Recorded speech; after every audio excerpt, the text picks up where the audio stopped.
Yeah, man. So we got Takashi 69, Lil Pump, and a lot of other these artists that are really, really big. Maybe not Lil Pump as much anymore, but a lot of artists that are kind of flagrant in their branding that are really big. And from what I've seen, a handful of these artists, such as some of those artists in that category, have used different tactics, such as trolling tactics and publicity stunts to get their situation to be what it is and to be as big as they are. So my question is, do you think it's wise for artists to use, I'm calling it troll tactics to get to a point of, mainstream exposure? And, a lot of that is going to get them there, but I don't think it's going to keep them there. I think just as fast as they came in, they could get out. You know what I'm saying?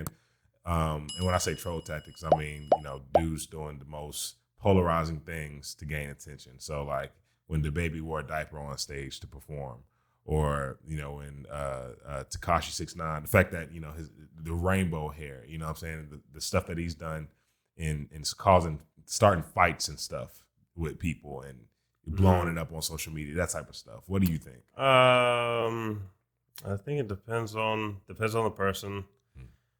All right, so the overarching question or point I'd make is just any morality around it. So don't do something immoral just to get views, because people could try to look at troll tactics as, I'm just going to take off all my clothes and wear, I mean, a lot of people do it. Oh, so, absolutely. Yeah, wear hardly any clothes all the time. Yeah.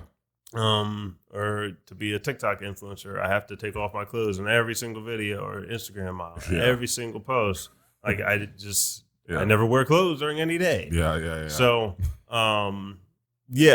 that's something that I would not encourage. I know a lot of people have been trying to spin that so many ways, like, oh, this is something that I just think is a good idea. It's like, no, like you know that it's not a good idea. No matter how many self-defense mechanisms we come up with. Yeah. Like one of the defense mechanisms is if anybody says anything about, somebody making every single post without them wearing clothes, you're slut shaming. Now, it's a term. Yeah. That's just a defense mechanism to not have to deal with the reality of there's something going on within me that I feel that I have to take off my clothes or something. That's right. So don't fall for the defense mechanisms. Like don't find yourself using them when it's something that deep down inside, you shouldn't be doing. Facts. So that's one thing. The other thing would be marketing, the other side of that. So where does it cross the line from this is immoral to is this just a marketing play? Am I saying something incendiary that's not really wrong?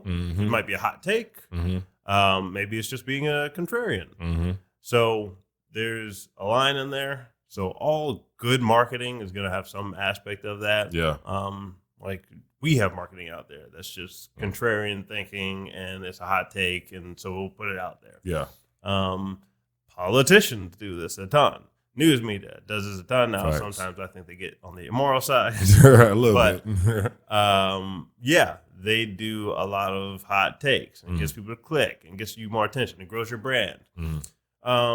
So, I mean, once you cross off the list that it's not immoral, I think it really depends. Don't be disingenuous. Like, be yourself. If you're doing something, and even though like you're trying to get more views and you're trying to be funny or you're trying to do something, and you just don't feel like people are going to be able to tell that. Yeah, there's only so good of an actor you're going to be. So that's going to lead to that situation where you do crash and burn, and 100%. you're not going to be able to keep any longevity. 100%. And then the flip side of that is the music industry and professional sports, and a lot of that doesn't really have a long shelf life anyway. Yeah, for most people. So I don't know what the stat is, but like the average NFL players, I think it's like 3 years or something like that, 4 years. So yeah, your career might not be that long anyway. Yeah. Like if we look at some of the artists from like when when I was in high school, like a lot of those people aren't around Facts. right now, and they might have been huge when I was in high school. Yeah. And they're not around now. Yeah. So, depending on what the person wants to do with their money, like if you guys are watching this and are listening, and you only want to be in the music industry for 5 years or something, or 10 years. 10 years would be long, but like 5 years, and you would just want to take that money and do other stuff with it. Yeah. Sure. Yeah. Like you can just Go for it. Go crazy on the marketing and all that stuff. Yeah. And then go invest in real estate or cryptocurrency, the stock market or whatever. And a lot of people just want to do that. Yeah. But if people want to have like this long career, one, they do need to recognize that having that long of a career in music or sports is irregular. People's attention span is just, there's so much music coming out now that it's always evolving too, man. Yeah. So you really do have to approach it like a business. If you're talking about, I want to have a 10-year or 15-year career, you have to have a structured business. Yeah. You need email list, push notifications, follow-up systems, text messaging systems, new product lines, services. Like you have to structure it like a business 100%. if you want it to be a business, That's a right. career. You might be one of those 1 in a million people that get signed to a label, and then all of a sudden you're okay at that label for 10 years, but that does not happen. Yeah. That does not happen That's often. right. So I wouldn't advise it. But yeah, that'd be my answer to like, is this person's marketing too incendiary or not? Like I wouldn't go out there with a diaper myself, but I put that one as like, that one's a little bit too far for me. But some of them, if it's just somebody coloring their hair, people just color their hair all the time. So 100%. I think the flip side of that is like people are tempted to do these things to boost their music career, but you got to remember that what you do isn't just affecting you, like it's going to affect other people, perhaps your loved ones. And so if you jump off the cliff to do something that's, in the realm of polarizing, and you're doing it just to gain that attention, you got to remember that, like, whatever stunt you decide to pull, whatever act you're about to execute on, like, that could possibly affect not only you, but your family, like, in a negative way. You know what I'm saying? Like, they have to live with that shadow of you doing whatever crazy thing you just did. Now, I'm not saying that everybody's going to go out there and, you know what I'm saying, just do something crazy. I'm thinking about, like, stunts that, whatchamacallit used to do. The John Gabbana guy, he got saved. What's the guy's John name? Gabbana. Yeah. I don't know. His name, Bunk Gang. Do you recall? No, never heard of it in my life. Well, yeah, he's a guy named Bunk, and he had a whole movement called Bunk Gang, and he just do the most crazy things. And then Jesus snatched him up last year, and now he's saved, living for the Lord, and he's just as radical now. But long story short, he wound up pulling the stunt where he was just trying to get that attention, and he did it to the wrong guy to do. Broke his nose, broke his jaw, and he wound up in the hospital. Jeez. But that's after that he turned his life around. But saying all that to say, like, you got to remember, you can't just consider your career.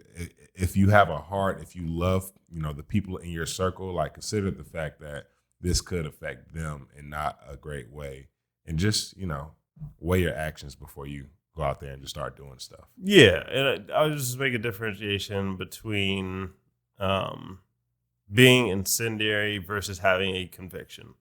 So if you have a real conviction about something that's wrong in society and you make content that is polarizing, but it's right anyway, I wouldn't just say like, oh, be quiet to not be polarizing.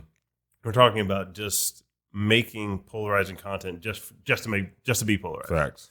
So there's a difference between here's something that I strongly believe is right, and I don't care if 99% of people think it's okay. Like, I don't. 100%. So then you have a message and you have a purpose versus just saying, oh, what can I start trouble with today? Yeah, right. That's right. So there's a difference between that. Yeah, that's good. And have that conviction and follow the conviction versus just being polarized. Facts. Yeah. That's good, man.